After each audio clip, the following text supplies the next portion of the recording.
One में चले गए।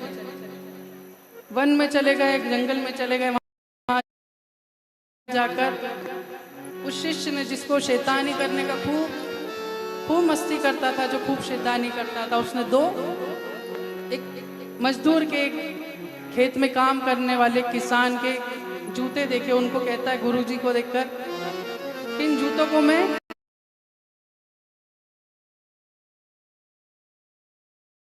नदी में डाल देता हूँ, इन जूतों को मैं गीला कर देता हूँ, उसमें मजे आएंगे। गुरुजी ने उस शिष्य को ना डांटा ना मारा, और बस मुस्कुरा दिए गुरुजी, और उसको देखकर वहां से चले गए। थोड़ी दूर शिष्य गुरुजी के पीछे जाने लगा और कहा, गुरुजी क्या करूं मैं?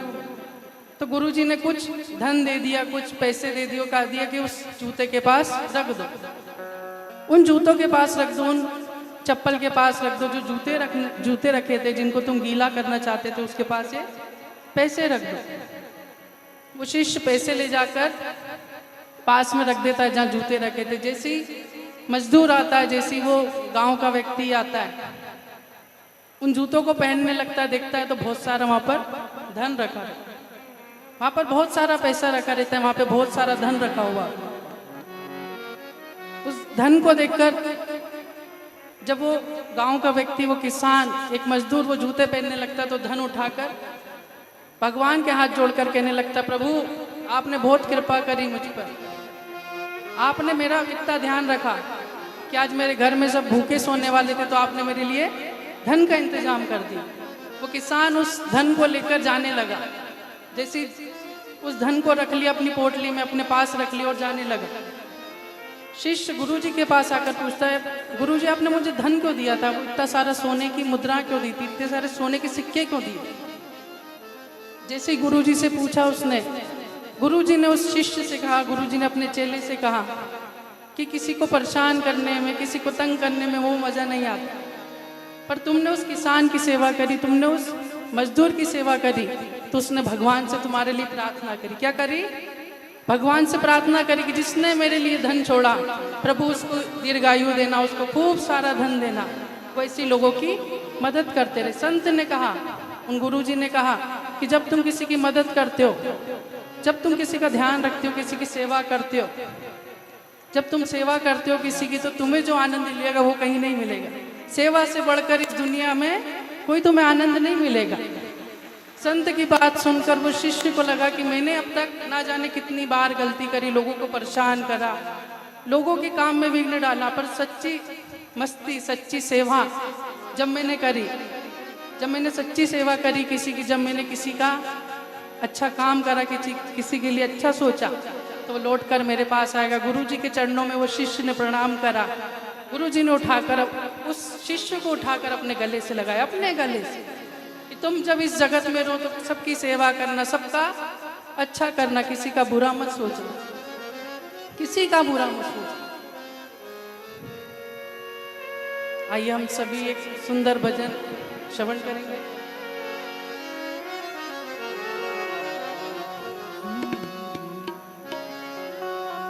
ओ मेरे सिर पर रख दो भोले, ताली जोरदार होना चाहिए पीछे वाले जो। ओ मेरे सिर पर रख दो भोले, अपने ये दोनों हाथ। क्या चाहिए? जिनको साथ चाहिए वो दोनों हाथ उठाना। देना हो तो दीजिए जन्म जन्म का साथ, देना हो तो दीजिए जन्म जन्म का साथ। ओ मेरे सिर पर रख दो भोले, अपने ये दोनों हाथ, देना हो तो दीजिए जन्म जन्म का साथ। देना हो तो दीजिए जन्म जन्म का साथ। बड़ा एहसान होगा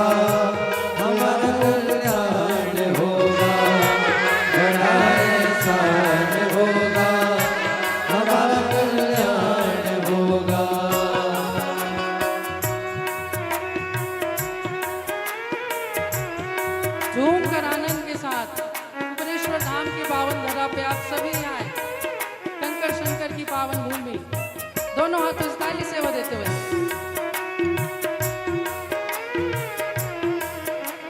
राधे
राधे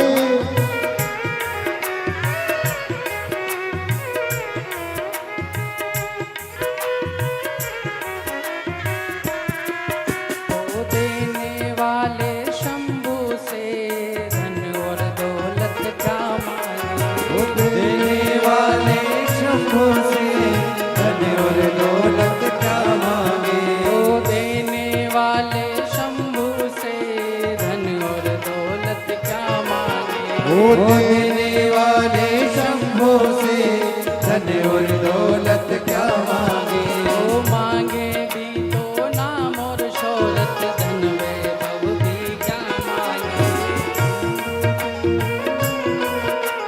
धन और इज्जत क्या मांगे। धन दौलत चाहिएगा कि प्रभु की कृपा चाहिए? धन दौलत चाहिए? नहीं चाहिए ना, भगवान का आशीर्वाद चाहिए। दोनों हाथ उठा के हो महादेव से मांगे तो ना धन और दौलत क्या मांगे। महादेव से मांगे तो धन और दौलत क्या मांगे। ओ मेरे जीवन में तू कर दे, मेरे जीवन में तू कर दे अब कृपा की बरसात। काय की बरसात करते? काय की बरसात? ओ मेरे जीवन में तू कर दे बस कृपा की बरसात। देना हो तो दीजिए जन्म जन्म का साथ। हो देना हो तो दीजिए जन्म जन्म का साथ। बड़ा एहसान होगा हमारा कल्याण होगा। बड़ा एहसान होगा हमारा कल्याण होगा। राम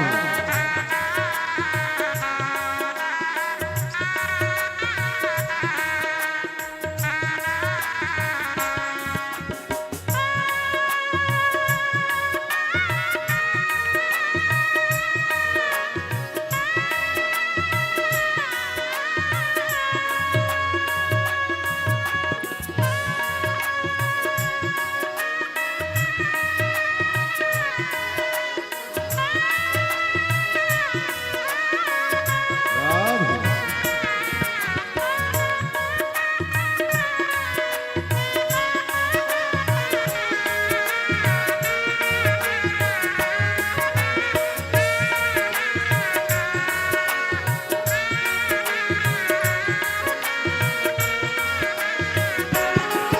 मेरे सिर पर रख दो बाबा अपने ये दोनों हाथ। देना हो तो दीजिए जन्म जन्म का साथ। देना हो तो दीजिए जन्म जन्म का साथ। ओ देना हो तो दीजिए जन्म जन्म का साथ। ओ देना हो तो दीजिए जन्म जन्म का साथ।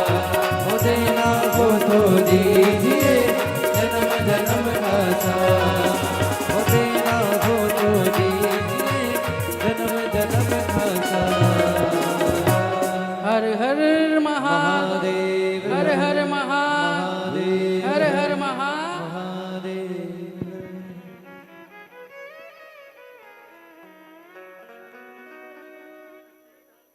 जय से राधे। बड़ा ही सुंदर भजन और आशीष वचन हम सभी श्रवण कर रहे थे पंडित शिवम जी मिश्रा के, जो कि पूज्य गुरुदेव के भतीजे हैं। एक बार जोरदार ताली बजाकर स्वागत करें। बड़ी ही सुंदर श्रीमद् भागवत कथा हम सभी को श्रवण कराते हैं और युवाओं को जोड़ने का एक कार्य करते हैं, क्योंकि देखिए आज अगर हम सनातन धर्म के लिए कुछ कार्य करें तो निश्चित ही उसमें युवा वर्ग होना अति आवश्यक है। और आज सभी युवा वर्ग के भाई बहन भी कथा अमृत का लाभ लेते हैं, अपने जीवन को कृतार्थ में करते हैं, आनंद में करते हैं। और आप सभी को ज्ञात है सत्यपुर नगरी सीहोर की पावन धरा कुबेरेश्वर धाम पर ये 5 दिवसीय पंचामृत के रूप में श्री गुरु शिव महापुराण की कथा चल रही है। और कथा अमृत का लाभ हम सभी भक्त लाखों की संख्या में लेकर कथा अमृत का लाभ लेकर अपने जीवन को कृतार्थ कर रहे हैं, आनंद में कर रहे हैं। और देखिए इसमें निश्चित ही कुबेर भंडारी की पावन धरा पर अगर जो भी भक्त आता है उन भक्तों की मनोकामनाएं तो मेरा कुबेर भंडारी, मेरा राजा धीराज महाकाल राजा पूर्ण करता ही है।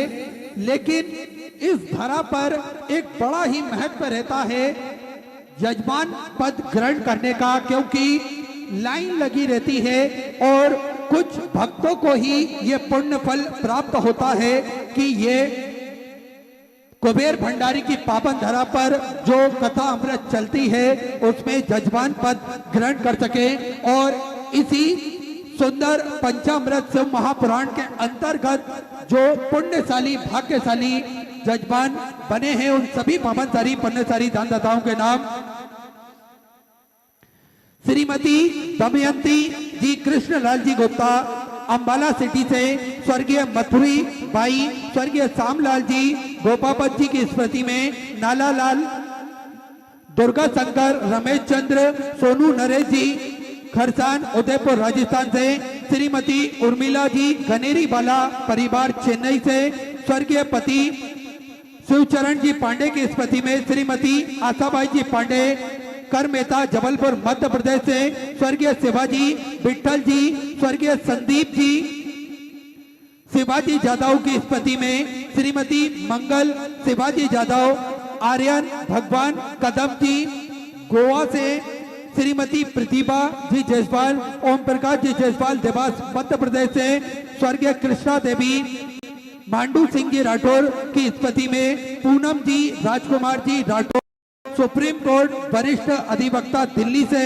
स्वर्गीय बिमला जी दीक्षित, स्वर्गीय श्री राम नारायण जी दीक्षित की स्मृति में, श्री कृष्ण शोभा जी दीक्षित भोपाल मध्य प्रदेश से, संजय माणिक चंद जी गौते सोलापुर महाराष्ट्र से, स्वर्गीय अमर बाई, स्वर्गीय शांता बाई, स्वर्गीय तेज राम जी की स्मृति में, अनीता सिंह करण सिंह ब्यालसा भोपाल मध्य प्रदेश से, श्री अमित जी मुदगल बीटा अंबाला से कथा के मुख्य जजमान का पदभार ग्रहण कर न केवल अपने जीवन को कृतार्थ पे करा अपितु समूचे जन समुदाय को यह सुंदर कथा का आयोजन श्रवण कराकर निश्चित ही एक पुण्य का कार्य आपने करा। एक बार जोरदार ताली बजाकर स्वागत करें।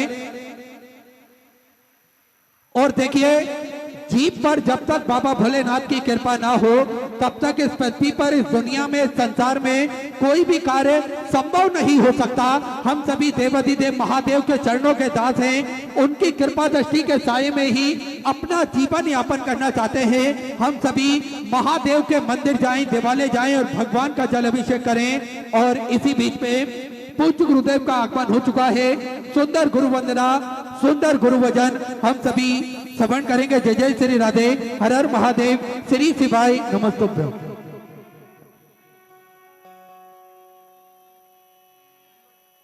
गुरुर्ब्रह्मा गुरुर्विष्णु गुरुर्देवो महेश्वरा गुरुर्साक्षात् साक्षात् परब्रह्म तस्मै श्री गुरवे नमः। भक्ति के फूल बरसावो, भक्ति के फूल बरसावो, मेरे गुरुदेव आए हैं। भक्ति के फूल बरसावो, मेरे गुरुदेव आए हैं। भक्ति के फूल बरसावो, भक्ति के फूल बरसावो, मेरे गुरुदेव आए हैं। गुरु ब्रह्मा गुरु विष्णु गुरु महेश मेरे हैं। गुरु महेश मेरे हैं। चरण रज शीश पे लगावो, चरण रज शीश पे लगावो, मेरे गुरुदेव आए हैं। कुबेर सरधाम में मेरे गुरुदेव आए, मेरे सतगुरु आए हैं। बोल गुरुदेव भगवान की जय। जय जय श्री राधे। सभी भक्तों को हर हर महादेव सदा जय श्री कृष्णा श्री शिवाय नमस्तोभ्यम। पूज्य गुरुदेव का आगमन हो चुका है। गुरुदेव व्यासपीठ पर मचासीन हो चुके हैं। आप सबकी तरफ से व्यासपीठ को नमन करते हुए हम सबके प्रिय, हम सबके लाडले ठाकुर कल्लू जी महाराज के चरणों में नमन करते हुए परम सत्य परम आदरणीय विश्वविख्यात पूज्य गुरुदेव के पावन चरणों को नमन करते हुए और आप सभी शिव भक्तों के चरणों में नमन करते हुए सुंदर आज कथा के हम सभी चतुर्थ दिवस में प्रवेश करेंगे। और उससे पहले स्वागत का क्रम जो हमारी संस्कृति है उसके क्रम में सभी जजमान परिवार द्वारा स्वागत वंदन अभिनंदन करते हुए व्यासपीठ की पूजन करके पूज्य गुरुदेव से आशीर्वाद प्राप्त करते हुए। और देखिए पूज्य गुरुदेव ने हम सभी को जो मार्गदर्शन दिया है निश्चित ही आज पूरे विश्व में वो कार्य कर रहा है। आज पूरे जगत के लोग, विश्व के लोग एक लोटा जल की महिमा को जान रहे हैं और एक लोटा जल चढ़ाने के फायदे को वो स्वयं ही महसूस करते हैं। ये लाखों का जन समुद्र देखिए, कई जगह बाढ़ आ रही है, कई जगह अधिक जल वृष्टि होने के बाद भी इतना लाखों का जन समुद्र कुबेर भंडारी की पावन धरा पर कथा अमृत का लाभ लेने के लिए पधारा है। तो ये कहीं ना कहीं जो सनातन धर्म की अलग पूज्य गुरुदेव ने जगाई है, ये हम सभी को उसका कहीं ना कहीं पुण्य प्रताप देखने को मिल रहा है। कहीं ना कहीं शिव महापुराण की कथा जो जन जन के हृदय में वास करती है, जन जन के हृदय में निवास करती है, उसका पुण्य प्रताप हम सभी को देखने को मिलता है। और किसी ने बड़ा ही सुंदर कहा है, गुरु के लिए तो वैसे भी हम कुछ कह नहीं सकते, लेकिन किसी ने बड़ा ही सुंदर कहा है, छल करोगे तो छल मिलेगा, कर्म करोगे तो फल मिलेगा, पसीना बहाओगे तो बल मिलेगा, अच्छे दोस्तों का साथ हर पल मिलेगा, झूठे कपटी लोगों के बीच में दलदल मिलेगा। आज मेहनत करोगे तो बेहतर कल मिलेगा और गुरु के पास में जाओगे तो हर समस्या का हल एक लोटा जल मिलेगा। हम सभी ने देखा है किस प्रकार से पूज्य गुरुदेव ने बड़े ही सुंदर और सरल तरीके से हम सारी समस्याओं का हल हम सभी को बताया है। और एक लोटा जल से कई भक्तों की मनोकामना पूर्ण हुई है, कई भक्तों को बीमारियों में लाभ प्राप्त हुआ है और कई भक्त ऐसे हैं जिन्होंने जो कई दिनों से, कई वर्षों से मेहनत करते आ रहे थे अपने व्यापार में, अपने नौकरी में, अपने जॉब में, लेकिन उन्हें सफलता प्राप्त नहीं हो रही थी। लेकिन जब से पूज्य गुरुदेव ने हम सभी को मार्गदर्शन दिया है, उस मार्गदर्शन का फल हम सभी को आज खाने को मिल रहा है।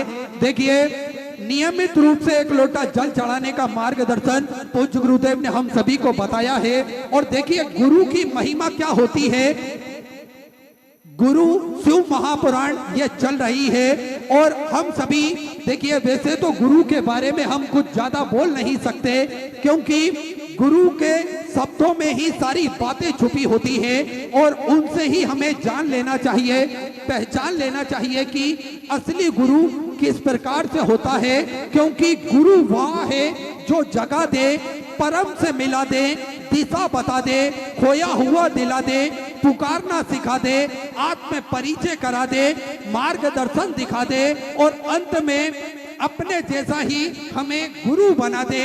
ये गुरु के लक्षण होते हैं और हम सभी निरंतर देखते हैं एक लोटा जल की महिमा से किस प्रकार से आज पूरे जगत में, पूरे विश्व में सभी भक्त महादेव के चरणों तक जा रहे हैं। न केवल ये महादेव पर एक लोटा जल अर्पित करते हैं, अपितु उस एक लोटा घर के लोगों का उत्सव है, बच्चों का फंक्शन है, सामान लाना है महंगा से महंगा। और फिर आ गई जन्माष्टमी का त्यौहार, और जन्माष्टमी का त्यौहार आया, रामनवमी आई या कोई उत्सव आया, कोई सामान माँ ने कहा माला लियाना, कितने की है? 20 रुपए की। इससे छोटी 10 की, इससे छोटी 8 रुपए की, दे दे। हल्की से हल्की ला। भगवान भी समझ गया तेरी दृष्टि में मैं हल्का हूं, मेरी दृष्टि में तूने हल्का बना। जैसे कथा आई थी ना, सुनी थी कथा, गाय की रोटी छोटी, तो शिव जी मुस्कुराकर हंसने लगे, ठाका लगा कर ये रोटी तो छोटी है, गाय की रोटी छोटी, उसको हल्का ना समझ, श्रेष्ठ समझ, श्रेष्ठता प्रदान, श्रेष्ठ।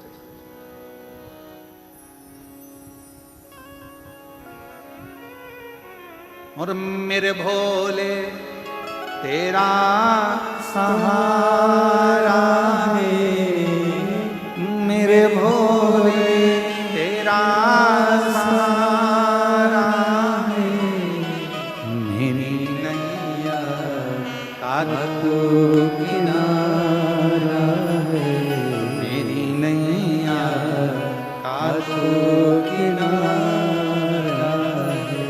मेरे बाबा तुझे पुकारा है, मेरे बाबा तुझे पुकारा है, मेरी नैया का तू किनारा है, मेरी नैया का तू किनारा। श्रेष्ठता में दीजिए।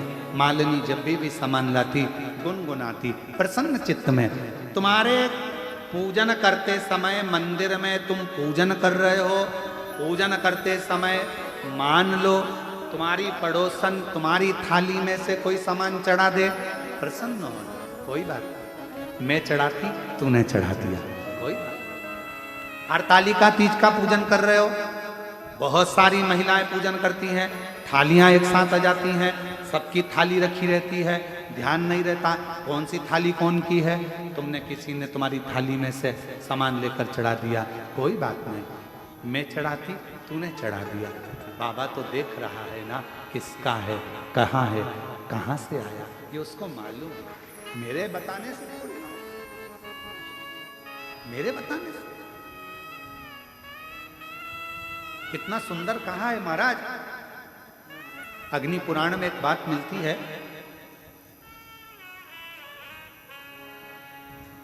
संध्या माने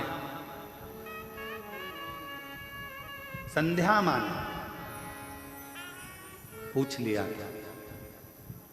छाया से, क्यों भगवान सूर्य नारायण कहाँ है, स्वामी कहाँ है? छाया ने कहा वो बैठे हैं और शिव नाम का जाप कर रहे। केवल छाया ने संध्या मां को उंगली उठाकर मां यमुना जी की माता को केवल उंगली उठाकर बताया था छाया मां ने संध्या मां को कि वो देखो सूर्य नारायण भगवान शिव जी का जाप कर रहे। और संध्या मां भगवान भास्कर देव जहां बैठे थे उस बड़ी, और जो बड़ी तो शास्त्र कहता है कि जो सूर्य नारायण भगवान तप कर रहे थे, केवल संध्या उस पथ पर बड़ी थी, और सूर्य नारायण भगवान जो तप कर रहे थे उस तप का आधा हिस्सा मां संध्या के ओर चले गया था। उस तप का आधा हिस्सा कितनी प्रबलता। कोई ने पूछा क्यों साहब हमें भूख लग रही है, हम कुबेरेश्वर धाम आए हैं। भैया भोजन की व्यवस्था कहां पर है? आपने कह दिया इधर से पीछे चले जाओ और साइड में भोजन की। हम पहले आए थे तो यहाँ भोजन से जाओ। भैया ऑटो मिल जाएगा, मैं रोक देता हूँ गाड़ी, मैं बुलाता हूँ गाड़ी, रुको रुको जरा, रुको जरा। गाड़ी आई, तुमने कहा बैठो, ये कुबेरेश्वर धामी ऑटो जा रहा है, बैठ जाओ इसमें, चले जाओगे। आपने मार्ग बताया, वो वहां तक पहुंचा। उसके जाने का पुण्य तुम्हारे खाते, उसके बताने का पुण्य तुम्हारे खाते।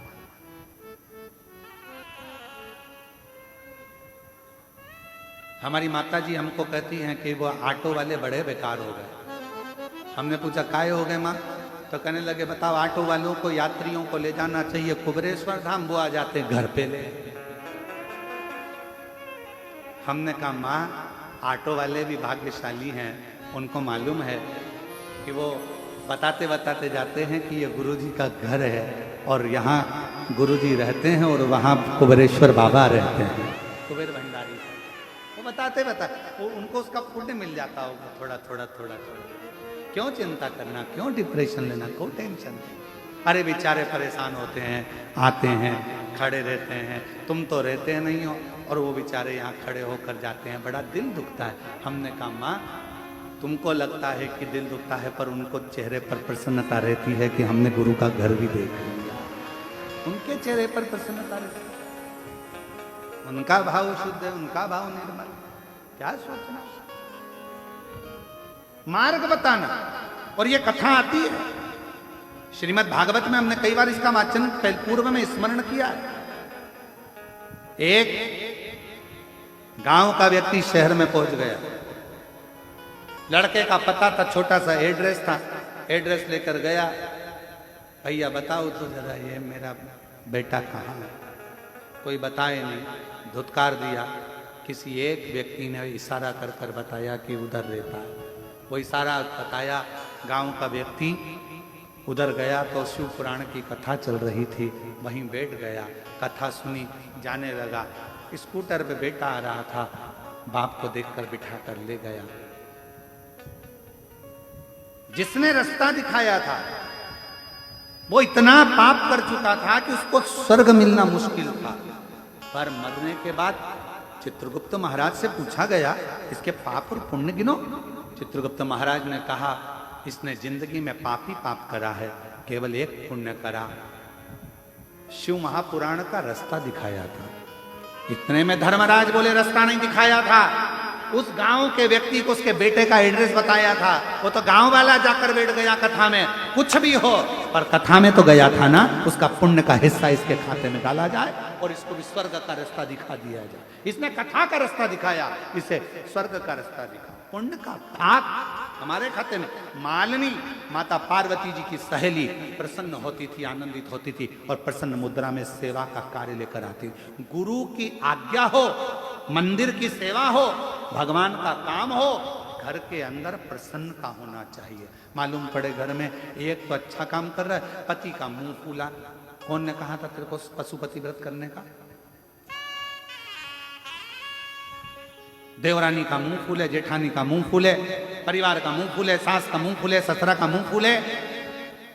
ना ना ना, इस शिव पुराण की कथा कर रही है तो फिर एक काम करो, तुम व्रत भी करो तो अपने बल पर करना कि मैं पूजन की थाली भी लगा लूंगी, प्रसाद भी बना लूंगी, किसी को कष्ट नहीं दूंगी, किसी का मुंह ना फूले मेरी पूजन से, उसको तकलीफ ना हो मेरे कारण, किसी को कष्ट ना हो, किसी को कष्ट।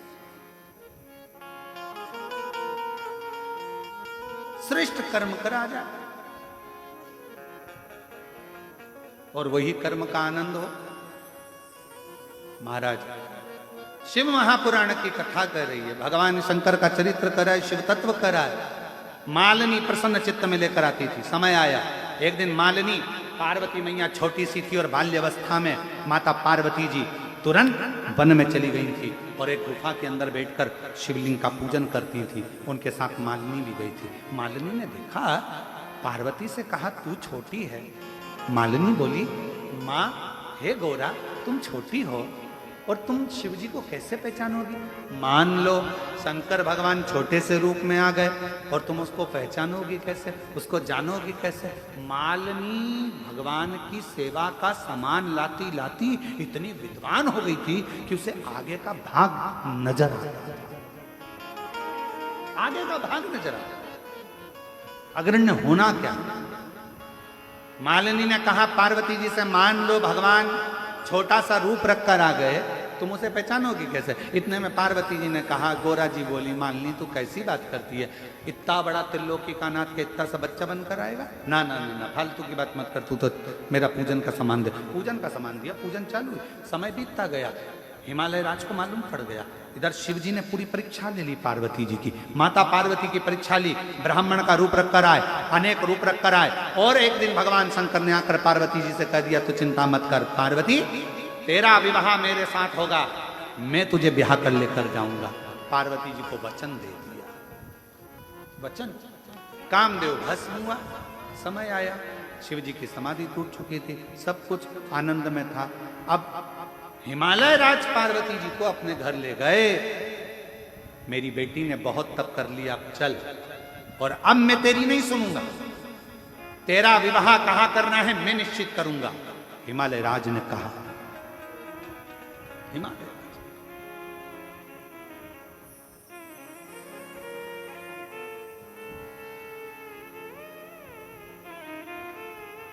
हिमालय राज ने कहा, अब तेरा विवाह कहां करूंगा मैं याद नहीं करूंगा, मुझे करना। महाराज हिमालय राज जैसे ही बोले, पार्वती जी घबरा गई। पिताजी, शिवजी मुझसे विवाह करेंगे, उन्होंने वचन दिया। पार्वती मौन हो जाओ, विवाह किससे करना है अब मैं निश्चित करूंगा। पूरे नगर में डोंडी पिटवा दो, पूरे देवताओं के यहां पत्र भिजवाओ, पार्वती का स्वयंवर है।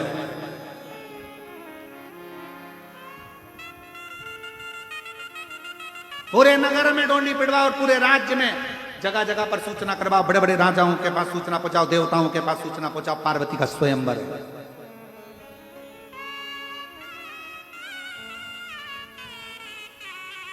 सब देवता है, सब देवता है।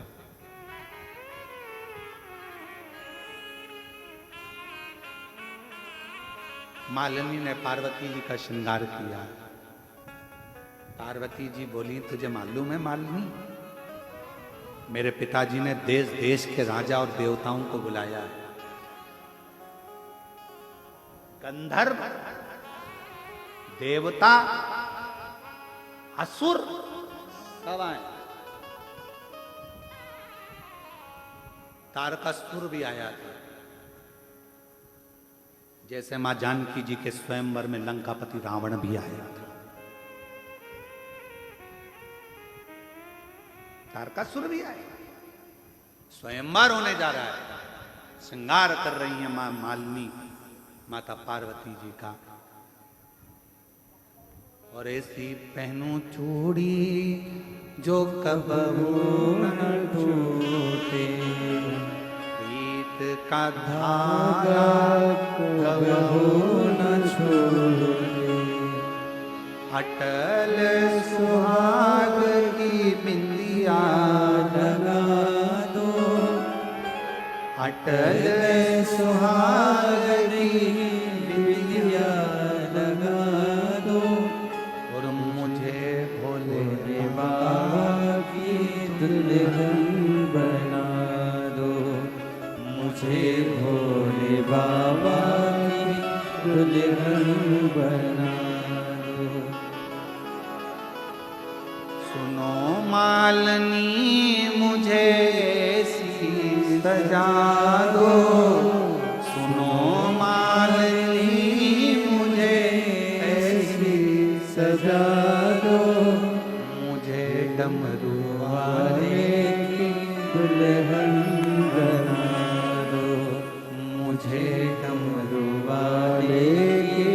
दुल्हन बना।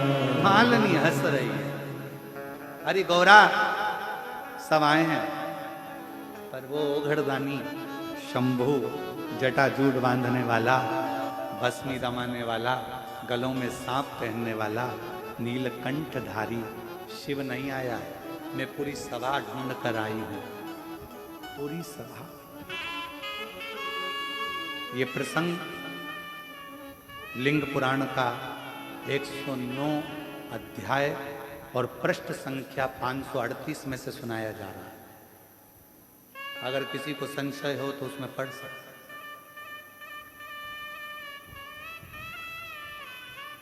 लिंग पुराण का 109 नंबर का अध्याय और पृष्ठ संख्या 538 से यह प्रसंग लिया गया। लिंग पुराण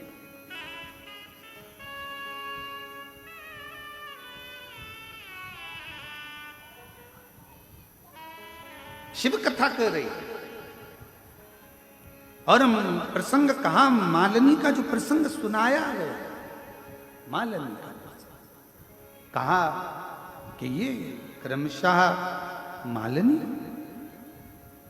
श्रृंगार करा, मुझे भोले बाबा दुल्हन बना दो। ऐसी ओणु चूनर जो रंग न छूटे, ऐसी ओणु चूनर जो रंग न छूटे।